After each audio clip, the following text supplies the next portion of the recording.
Graças a paz, irmãos. Muito bom revê-los depois de algum tempo fora. Mas não foi tanto tempo assim, eu acho.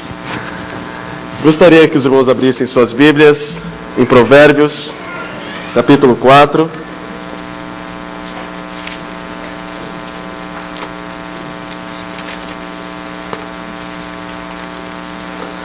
Nós vamos ler do versículo 20 ao versículo 27.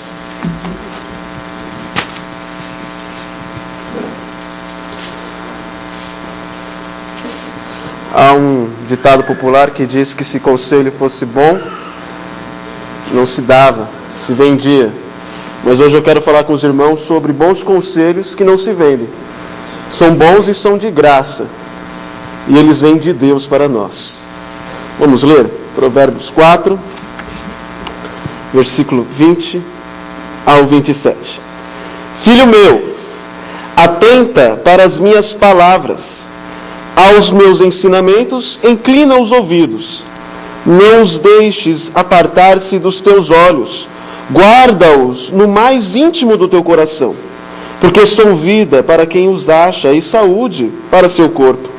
Sobre tudo que se deve guardar, guarda o coração, porque dele procedem as fontes da vida. Desvia de ti a falsidade da boca e afasta de ti a perversidade dos lábios. Os teus olhos olhem direito e as tuas pálpebras diretamente diante de ti. Pondera a vereda de teus pés e todos os teus caminhos sejam retos. Não declines nem para a direita, nem para a esquerda. Retira o teu pé do mal.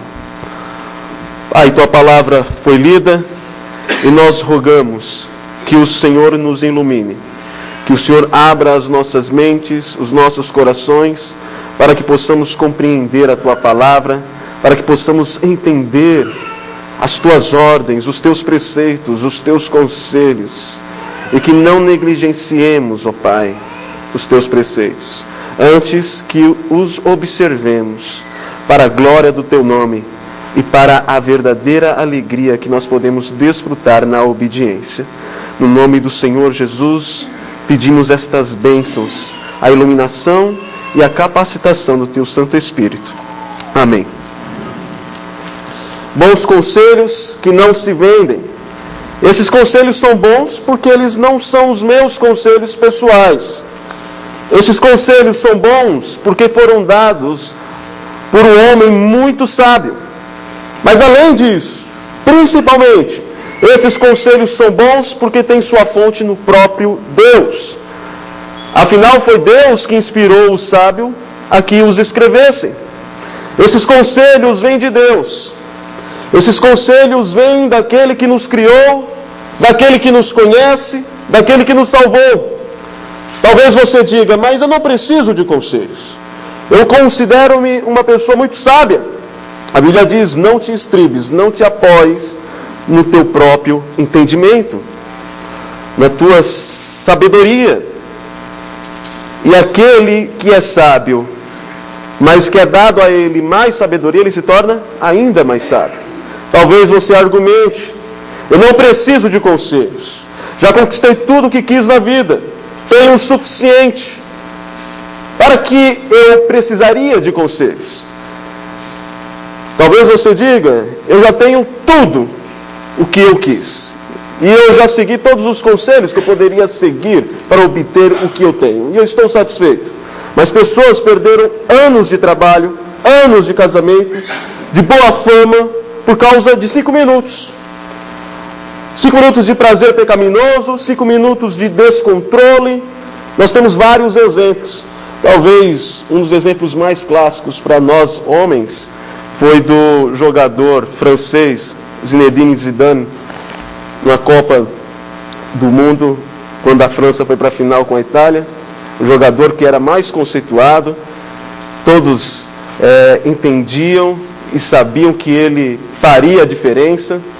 Os italianos sabiam que ele faria a diferença, os franceses também, e o zagueiro da Itália também. E o provocou, ele perdeu, ficou descontrolado, agrediu o zagueiro e foi expulso.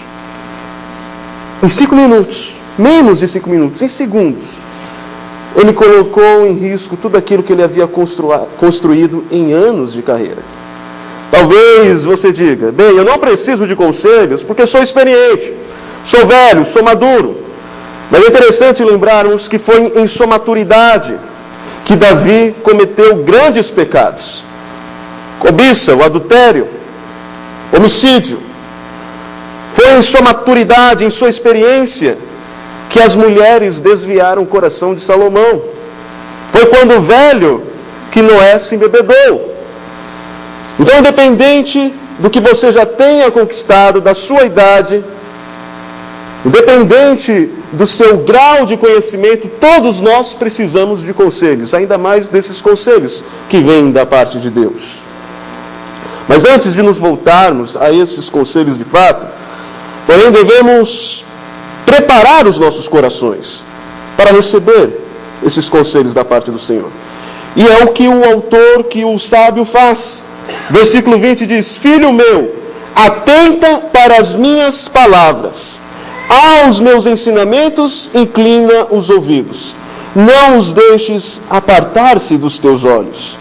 Guarda-os no mais íntimo do teu coração, porque são vida para quem os acha e saúde para o seu corpo. Perceba que primeiro, antes de tudo, antes de ouvirmos, de lermos os conselhos do sábio, nós devemos ter uma disposição. É necessário que haja disposição da nossa parte. E o verbo aqui no hebraico, quando nós lemos atenta, a ideia aqui é que você tem que preparar, que essa atenção, ela é fruto de uma disposição do coração em estar atento, cuidadoso ao que será dito. E está enfatizando aqui a responsabilidade humana em nós nos atentarmos às palavras que serão ditas a nós.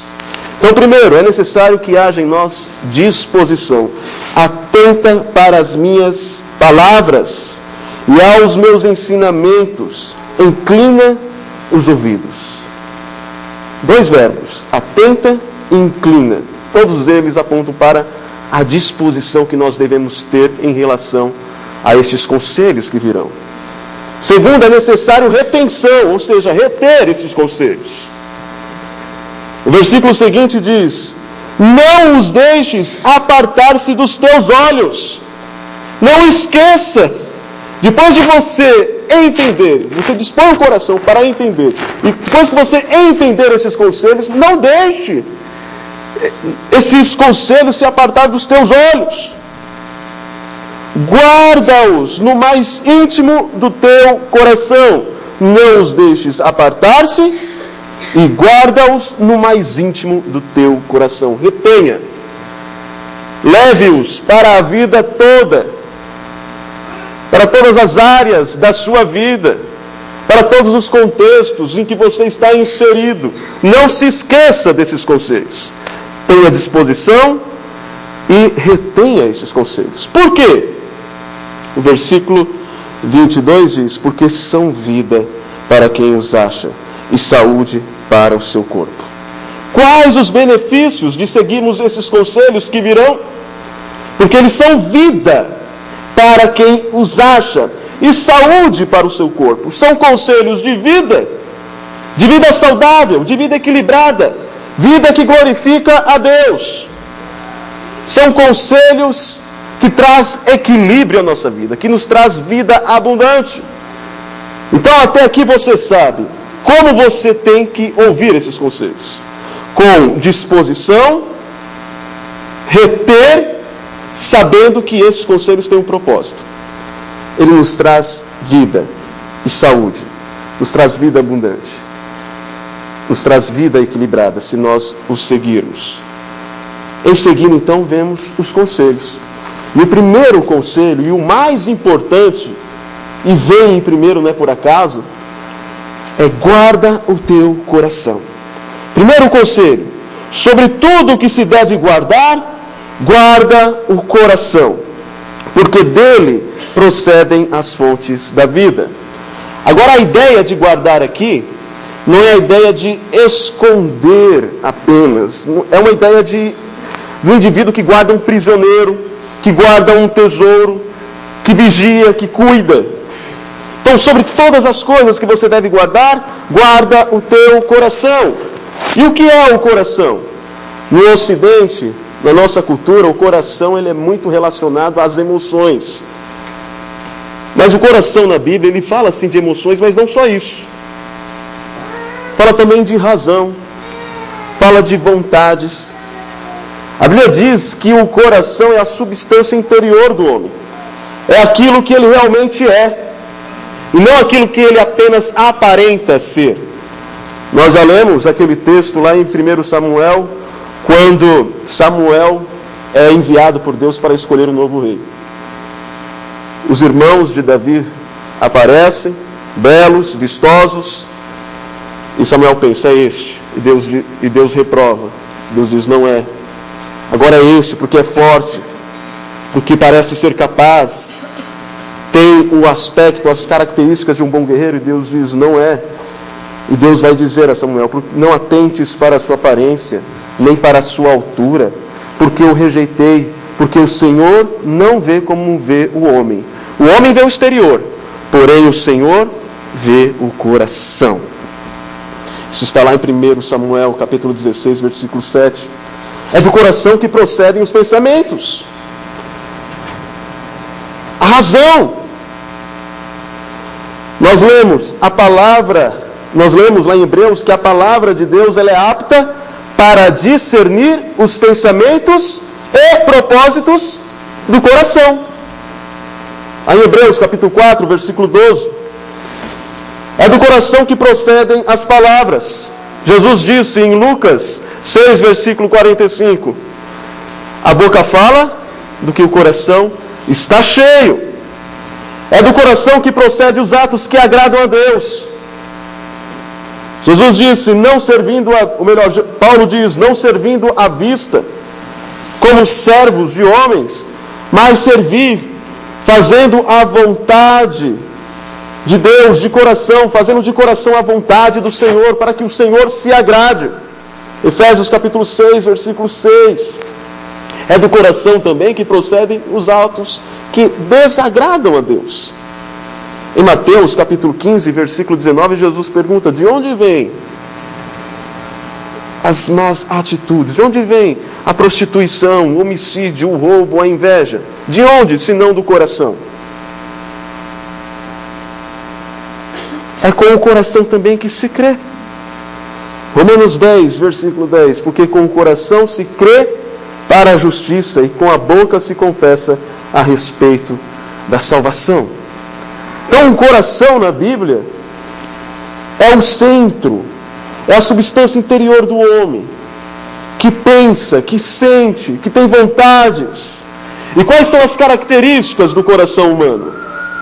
Em Jeremias capítulo 17, no versículo 9, o profeta nos diz que o coração é enganoso, mais que todas as coisas, e desesperadamente corrupto, e até difícil de conhecer.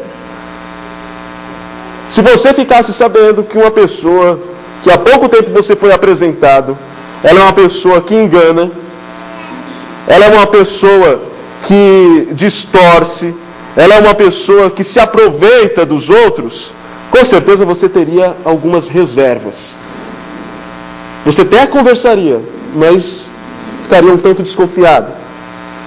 Quando nós lemos essa descrição de Jeremias a respeito do coração humano, a ideia é que nós fiquemos desconfiados com nós mesmos. Há tantas pessoas que disseram, jamais eu farei isso. Passa algum tempo e faz. Enganoso é o coração, desesperadamente corrupto. Quem o conhecerá? Ele nos engana. Uma outra característica do coração é que ele é atraído para o mal. E sabendo disso, o salmista disse ao Senhor, não permitas que meu coração se incline para o mal, para a prática da perversidade, na companhia de homens que são malfeitores, e não coma eu de suas iguarias. O coração também ele é dividido. Uma hora ele está inclinado a Deus, outra hora, obviamente do salvo, ele está inclinado ao pecado. O salmista, no Salmo 86, versículo 11, diz: ensina-me, Senhor, o teu caminho, e andarei na tua verdade. Dispõe-me o coração para só temer o teu nome. A palavra hebraica para dispor, dispõe o meu coração, é também traduzida por unir. Une o meu coração. Que o meu coração só seja teu. Que eu siga apenas os teus caminhos. Que eu me incline apenas à tua vontade. E o coração, como diria Calvino, é uma fábrica de ídolos. Se Cristo não reinar, alguma outra coisa há de reinar. Ele é essencialmente religioso. Até um ateu expressa a religiosidade. Ele coloca a fé em algo, na ciência, no dinheiro, nas pessoas, em si mesmo. Se Cristo não reinar em seu coração, alguma outra coisa há de reinar. Seja fé nas pessoas, seja fé em ídolos conceituais, posições políticas ou filosóficas, independente delas serem conservadoras ou progressistas. Mas nós podemos buscar satisfação, segurança e alegria nessas coisas, porque o coração, ele é idólatra. Cristo deve reinar. Nós não podemos servir a dois senhores. É o que Jesus nos disse. E por que guardar o coração? Porque o coração sente, pensa, tem vontade. A afetividade, a racionalidade, a volição são características do coração. Blaise Pascal diz certa vez que o coração tem razões que a própria razão desconhece. Devemos guardar o coração porque ele é a fonte das atividades do corpo. Ele direciona nossas ações, interações e relações. Dele procede a direção que nossas vidas tomam. Acho que os irmãos já ouviram dizendo que a cabeça de cada um é o seu guia, né? Você pode aconselhar, mas no final das contas, ela vai seguir o caminho do seu coração, da sua mente. O segundo conselho que o sábio, inspirado pelo Espírito Santo, nos dá, está no versículo 24. Desvia de ti a falsidade da boca e afasta de ti a perversidade dos lábios. John Bunyan ficou muito conhecido com o seu sucesso O Peregrino, mas ele escreveu outros livros, e um livro muito bom é Guerras na Cidade de Alma Humana. E neste livro, ele compara o ser humano a uma cidade. E ele diz que nessa cidade você tem portões. E ele dá nomes a esses portões. Um portão se chama olho. O outro portão, boca. E ele vai dando nome a esses portões, que são os sentidos. E o que ele está dizendo é que os sentidos, as portas desses portões desta cidade, dão acesso ao local em que toda a cidade é administrada, o centro dela, que é o coração.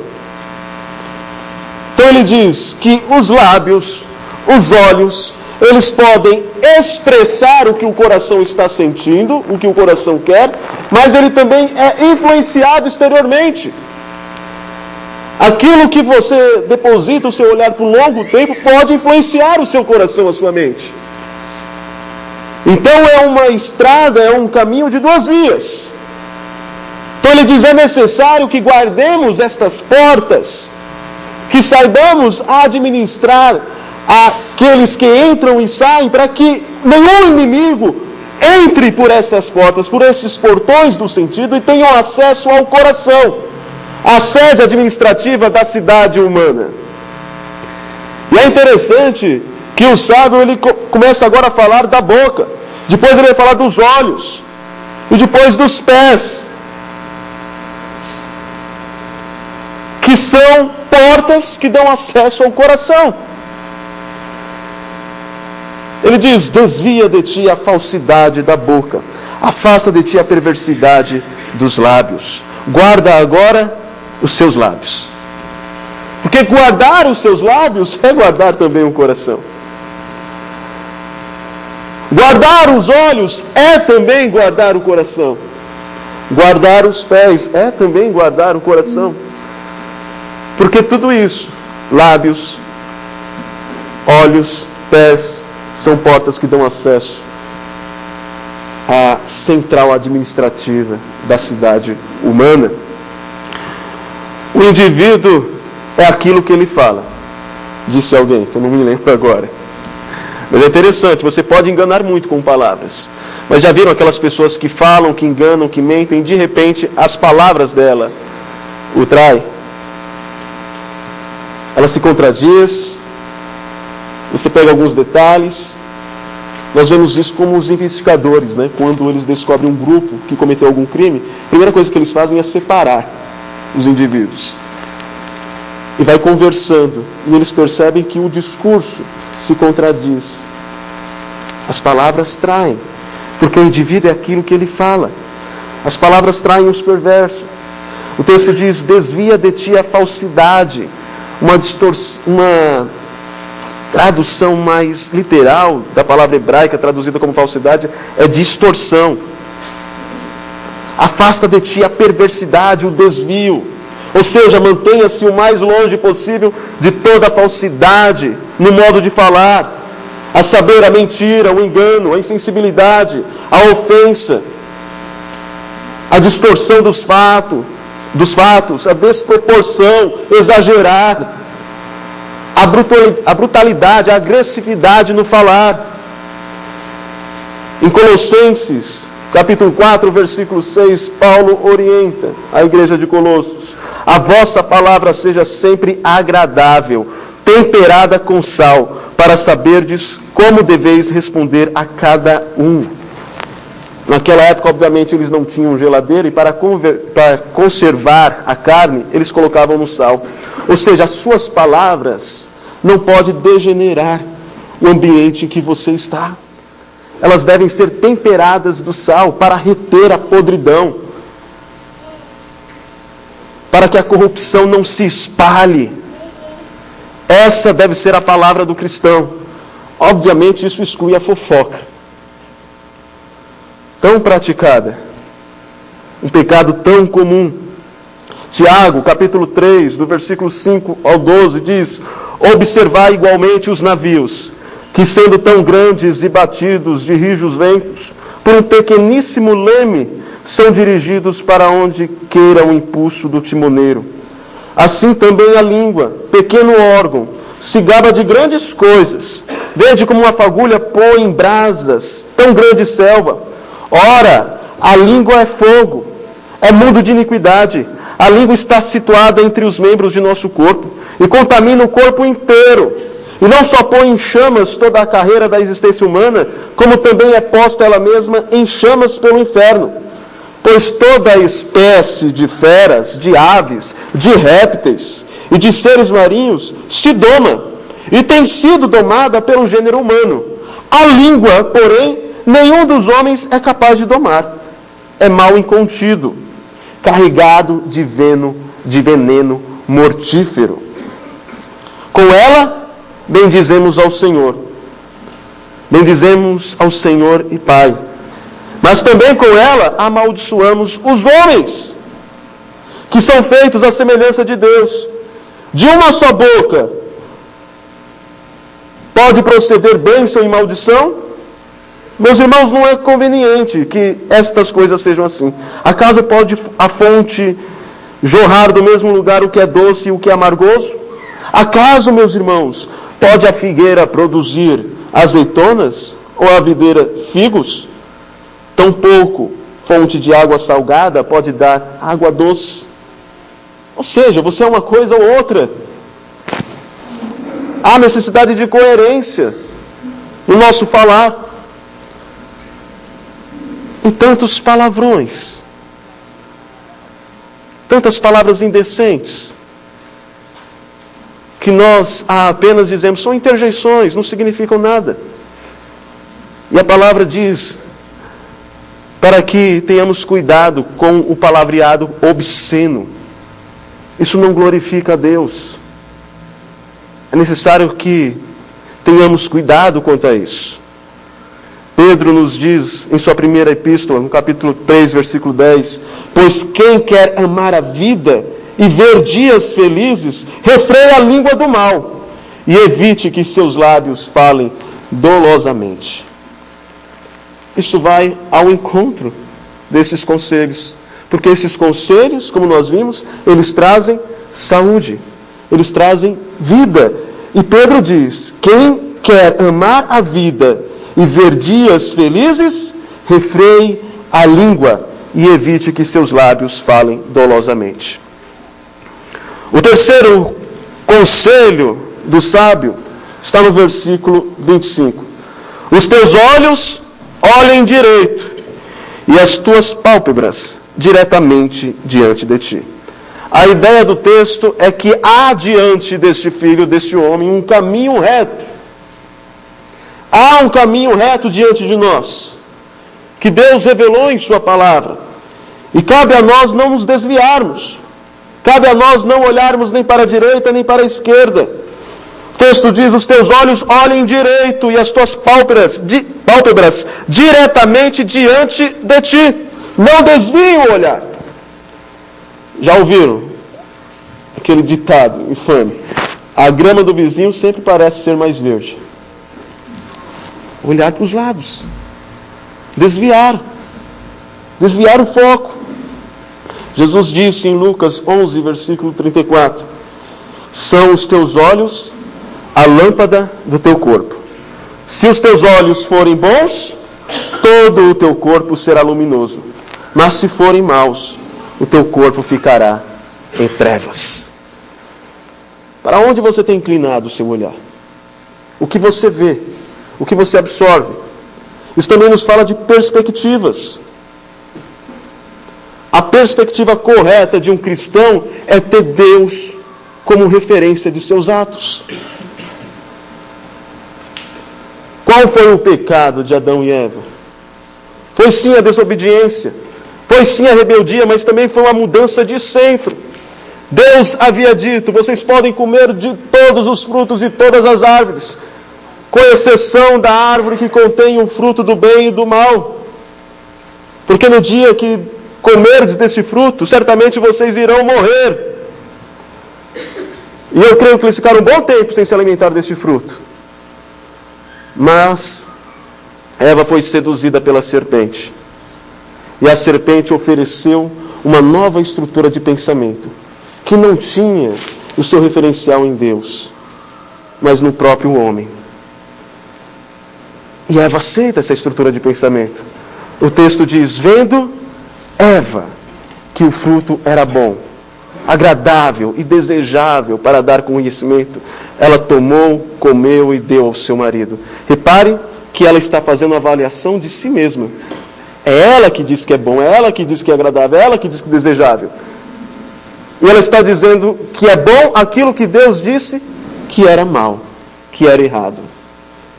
Devemos ter a perspectiva correta, o referencial correto, que é Deus, para que analisemos, para que vejamos o meio em que nós estamos, para que façamos análises corretas. A perspectiva correta tem sempre Deus como referência. Deus deve ser a referência dos nossos atos. Nós devemos enxergar todos os nossos caminhos a partir daquilo que Deus diz. Porque até hoje a serpente ainda sussurra em nossos ouvidos: faz o que você quer, vocês são como Deus.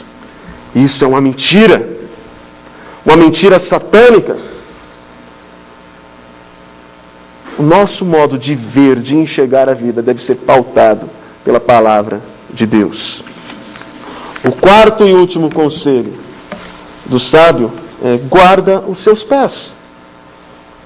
Pondera, versículo 26, a vereda de teus pés, e todos os teus caminhos sejam retos. Não declines nem para a direita, nem para a esquerda. Retira o teu pé do mal.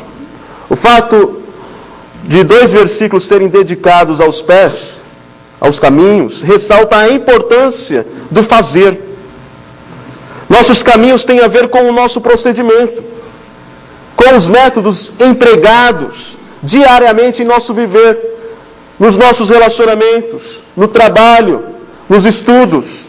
A ideia é quais são os caminhos que você adota para fazer o que você faz. Quais são os teus métodos? Há muitas pessoas que dizem, bem, eu sou crente na igreja. Agora, como eu administro os meus negócios? Não, aí não tem a ver com ética cristã. Agora aqui é onde o filho chora e a mãe não vê. Eu tenho que agir como as outras pessoas agem. Nós estamos falando de área comercial, onde o mais forte sobrevive. Não, nos meus estudos valem tudo, até mesmo colar, porque eu tenho que passar de ano. Mas o sábio diz, pondera a vereda de teus pés, e os teus caminhos sejam retos. Não declines nem para a direita, nem para a esquerda. Retira o teu pé do mal. Que o seu procedimento, que os seus métodos, nunca sejam métodos que desagradem a Deus. Eu gostaria de encerrar com algumas aplicações. Guarde o coração. Guardar o coração não é uma obra pela qual os homens nos reconhecerão e nos louvarão. Nós nos preocupamos muito com a nossa reputação, com aquilo que as pessoas dizem de nós. E nós vivemos uma vida de aparências para manter a boa reputação. Boa reputação de crente, de gente honesta, de bons pais, bons filhos. Mas os nossos corações estão longe dessa realidade. E nós nos preocupamos mais com a aparência do que com o coração, porque guardar o coração, ninguém te louva por isso. É algo íntimo, pessoal. É algo que só Deus vê. É entre você e Deus. E nós estamos mais preocupados com aquilo que as pessoas veem em nós.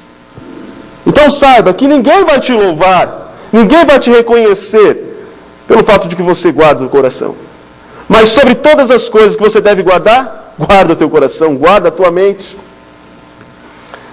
Portanto, a nossa motivação para guardar o coração deve ser, acima de tudo, a glória de Deus, não a nossa.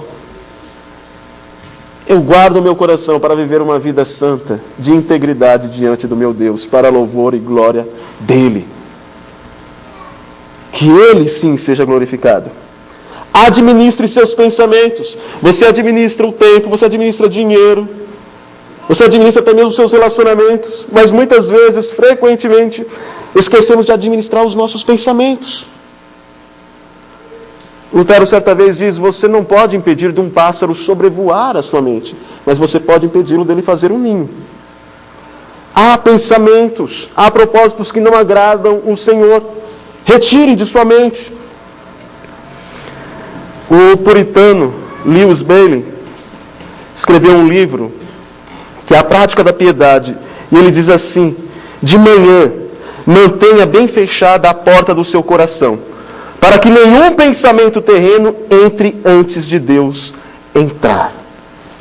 O que ele diz é que os pensamentos maus, que são contrários à vontade de Deus, quando eles tomam conta da nossa mente logo pela manhã, significa que você vai ter um dia ruim. Um dia em que você vai desagradar a Deus. Então você tem que matar esses pensamentos logo pela manhã. Que nenhum outro pensamento entre e tome conta da sua mente que não seja, nenhum outro pensamento que seja contrário à vontade de Deus.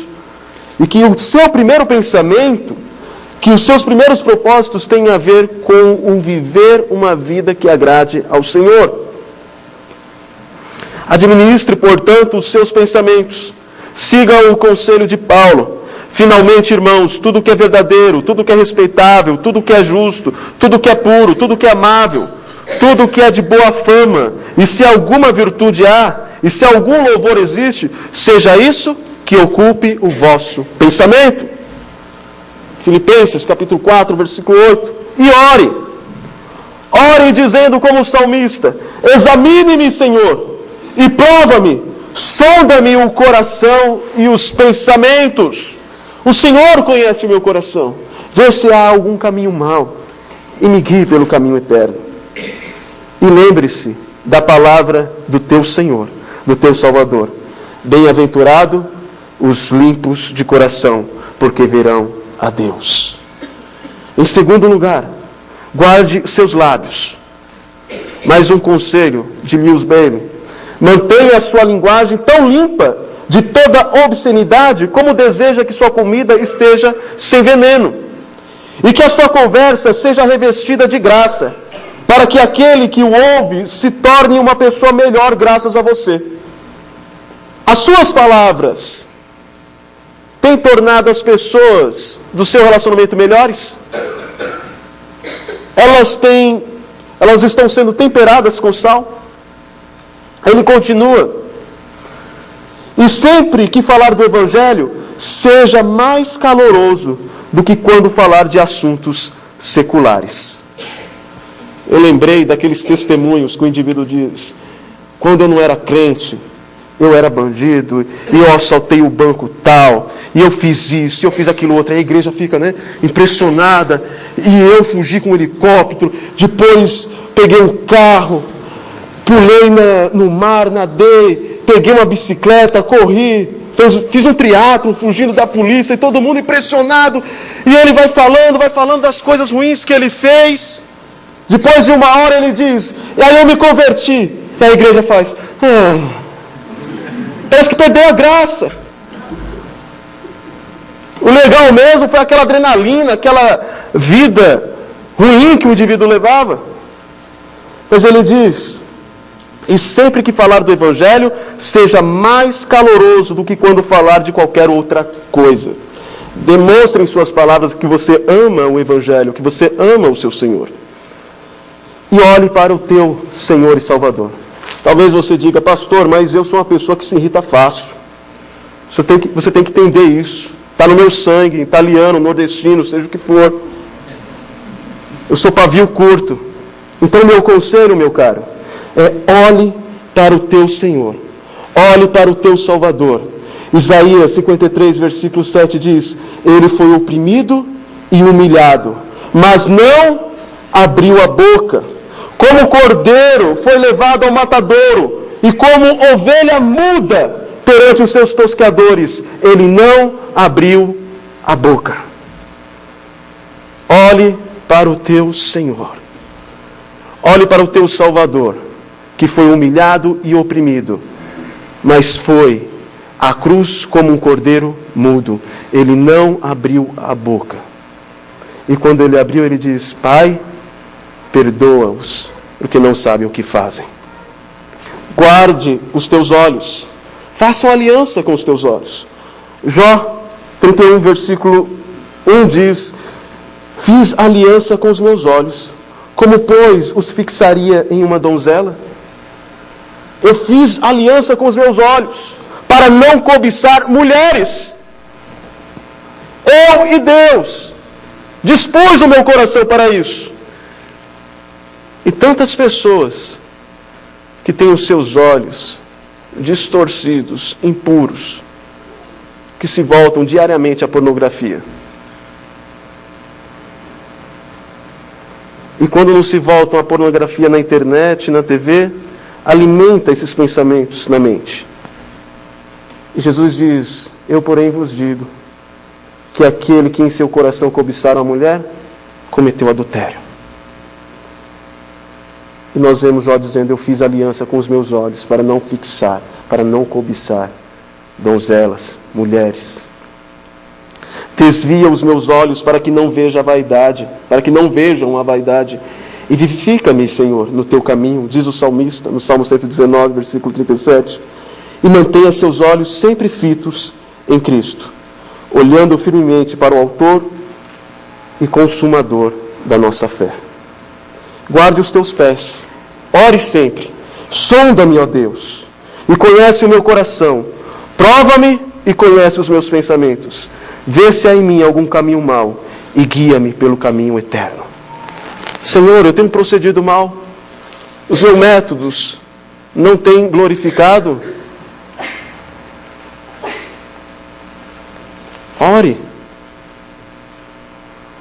Ore ao Senhor. A Bíblia diz em Provérbios 16, versículo 32, melhor é o longânimo do que o herói de guerra, e o que domina o seu espírito do que toma uma cidade. Você pode ter conquistado muitas coisas. Você pode ter conquistado uma cidade, um país. Mas é melhor que você domine a cidade humana. É melhor que você domine o seu espírito. Eis então os conselhos para que sigamos, para que tenhamos vida abundante, para que tenhamos saúde e, acima de tudo, para que glorifiquemos ao Senhor. Vamos ter uma palavra de oração. Em seguida, louvaremos ao Senhor, cantando o hino Fidelidade na Luta, hino de número 306. Ó Pai, tenha misericórdia de nós, Senhor. Muitas vezes vivemos vidas infelizes por consequência dos nossos erros, porque não seguimos os Teus preceitos, os Teus conselhos, que são claramente expostos em Tua palavra. Mas hoje o Senhor nos mostrou o que o Senhor quer para nós. O Senhor nos ensinou a princípio que devemos ter disposição para ouvir-te e que devemos guardar, reter as Tuas palavras, para que tenhamos saúde, para que vivamos bem, para que tenhamos dias bons aqui na terra, dados por Ti, Senhor. O Senhor também nos deu os conselhos essenciais para que alcancemos esta vida. Que guardemos, acima de tudo, os nossos corações, os nossos pensamentos, a nossa mente. Que guardemos os nossos lábios. Que das nossas bocas saiam apenas palavras que honrem o Teu nome e que edifiquem as pessoas. Que guardemos também os nossos olhos e que andemos em caminhos que o agradam. Tenha misericórdia de nós, Senhor, porque muitas vezes falhamos em seguir estes conselhos. E dai-nos a disposição vinda do Teu Santo Espírito, aquele que opera tanto no querer quanto no efetuar, para que pratiquemos a Tua palavra. E que tenhamos como exemplo o nosso Senhor e Salvador. Aquele que, quando oprimido, não falou nenhum impropério. Aquele que foi humilhado. Aquele que foi homem de dores, mas que foi puro de fato de coração. Aquele que andou em Teus caminhos e que jamais desobedeceu o Pai. Aquele que olhava com compaixão aos seus semelhantes. Que nós sigamos o exemplo daquele que é verdadeiramente homem e daquele também que é verdadeiramente Deus e que nos salvou na cruz. Nós pedimos, ó Pai, estas bênçãos à disposição do Teu Espírito Santo, fazendo isso no nome de Jesus Cristo, nosso Senhor e Salvador. Amém.